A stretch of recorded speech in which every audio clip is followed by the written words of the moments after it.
امام کی غیبت کو جو تشبیہ دی گئی سمجھانے کے لیے وہ جناب یوسف سے۔ امام غیبت میں ہے، لیکن غیبت میں ہونے کا یہ مطلب نہیں ہے کہ امام ہم سے غافل ہے، امام ہم کو نہیں دیکھ رہے ہیں۔ امام صادق علیہ الصلوۃ والسلام نے فرمایا یفقد الناس امامہم فیراہم ولا یرونہ، کہ غیبت ہوگی، غیبت میں لوگ امام کو نہیں پہچان پائیں گے، نہیں دیکھ پائیں گے اپنی آنکھوں سے، مگر وہ امام ان کو دیکھ رہا ہوگا۔ اور امام کی غیبت کو جو تشبیہ دی گئی سمجھانے کے لیے وہ جناب یوسف سے۔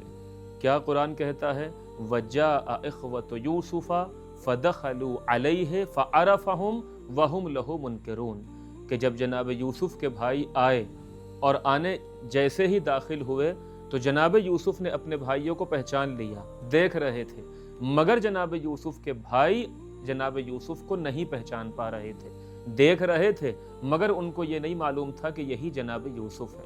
اسی طرح امام وقت عجل اللہ فرجہ الشریف کی غیبت ہے، امام ہمیں دیکھ رہے ہیں مگر ہم امام کو نہیں دیکھ پا رہے ہیں۔